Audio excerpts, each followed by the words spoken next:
लेकिन माँ का जो ओवम है, माने जो अंडा है, वो पूरा का पूरा चला जाता है। तो इसकी वजह से जो माइटोकॉन्ड्रियल डीएनए है वो केवल माँ के तरफ से बच्चों में आता है, चाहे वो बेटा हो या बेटी हो। इसी तरीके से फादर की तरफ से एक वाई क्रोमोसोम होता है।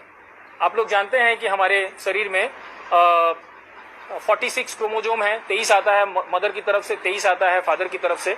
उसमें फादर की तरफ से जो 23 क्रोमोसोम आता है, उसमें एक क्रोमोसोम जो है 23वां क्रोमोसोम है, वो वाई क्रोमोसोम है। XX से महिला होती है और XY से पुरुष होते हैं।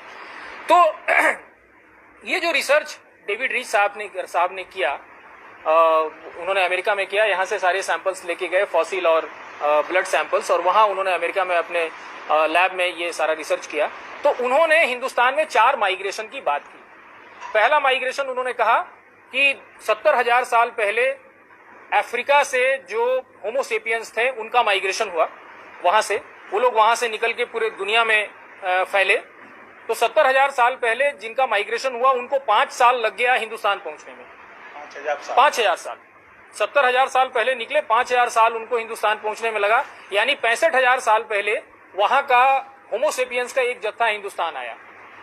अब ये जो हिंदुस्तान आया, उससे जो सबसे नजदीकी लोग हैं वो आपको अंडमान निकोबार में मिलेंगे, जिसको हम लोग ओंगे समुदाय कहते हैं। और ओंगे समुदाय का जो माइटोकॉन्ड्रियल जीन है वो M और जो Y क्रोमोसोम है वो D। ये इसका मतलब है कि जो अफ्रीका से जो लोग आए हिंदुस्तान, उनकी जो पहचान थी, जेनेटिक्स की जो पहचान थी, माइटोकॉन्ड्रियल डीएनए जो हैप्लोग्रुप था वो M, और जो Y क्रोमोसोम माने फादर का जो हैप्लोग्रुप था वो D।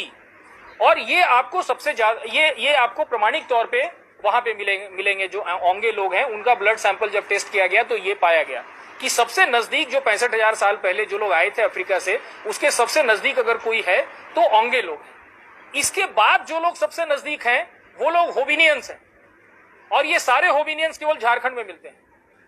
और ये जो होविनियंस हैं इनका बाद में इंटरमिक्सिंग हुई, उसके बारे में मैं बताता हूं। दूसरा जो सेकेंड जो माइग्रेशन की बात डेविड रीच साहब करते हैं अपनी किताब who we are and how we got here, वो कहते हैं कि लगभग 10,000 से 11,000 साल पहले ईरान के तरफ से कुछ लोग आए, जो हड़प्पा में जो अर्ली इंडियंस थे यानी कि जो अफ्रीकन थे वहां आए, और उनके साथ इंटरमिक्सिंग हुई। और बाद में जब हड़प्पा की सभ्यता सुखाड़ की वजह से नष्ट हुई तो वो सारे लोग साउथ की तरफ आए और वो एक भाषा लेके आए। जैसे वहां से जो लोग चले अफ्रीका से, उनकी एक भाषा थी, उसी तरीके से ईरान से जो लोग आए वो अपना जीन लेके आए फादर की तरफ से, और वो अपनी एक भाषा लेके आए।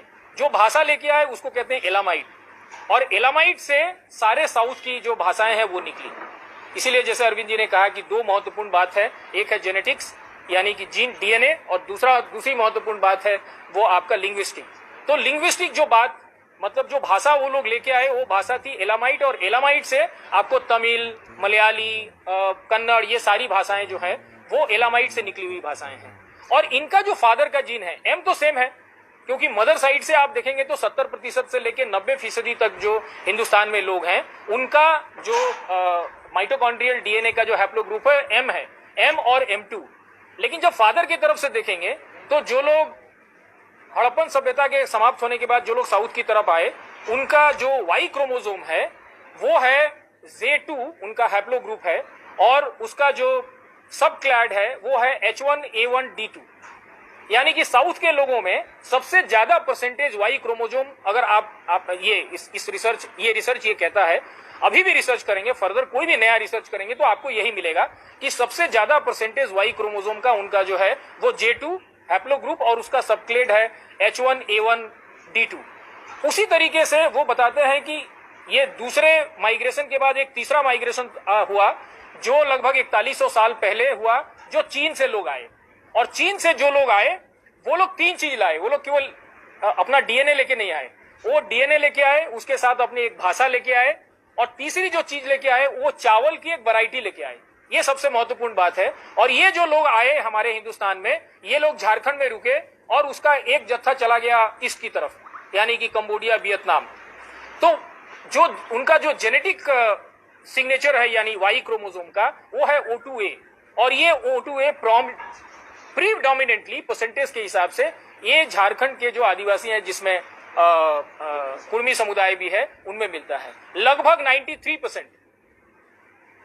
और एम और M1 जो M2 एम और M2 तो वापस चला गया अफ्रीका, लेकिन एम और M2 जो है यानी मदर साइड से जो हमारा माइटोकॉन्ड्रियल डीएनए है वो भी लगभग 93% सबसे ज्यादा आपको यही मिलता है। तो एक तो हमने कहा वाई क्रोमोसोम के बारे में और दूसरा कहा माइटोकॉन्ड्रियल डीएनए के बारे में। माइटोकॉन्ड्रियल डीएनए उसका जब एग्जामिनेशन हुआ, एक दूसरी रिपोर्ट है इनके बारे में, तो उसमें 2 ट्राइब्स को लिया गया। एक कुर्मी लिखा हुआ है रिपोर्ट में कुर्मी, क्योंकि कुर्मी का हमेशा झमेला हो जाता है कि कुर्मी है कि कुर्मी है। लेकिन उन्होंने जो जिन कुर्मी लोगों को उन्होंने रिसर्च में शामिल किया, अपने अन्वेषण में शामिल किया, वो बंगाल के थे। तो बंगाल में कोई बिहार और यूपी के कुर्मी नहीं पाए जाते हैं। बंगाल में जो कुर्मी है वो एक्चुअली कुर्मी है, मतलब वही जिनके लिए यहाँ के लोगों लिखा हुआ है।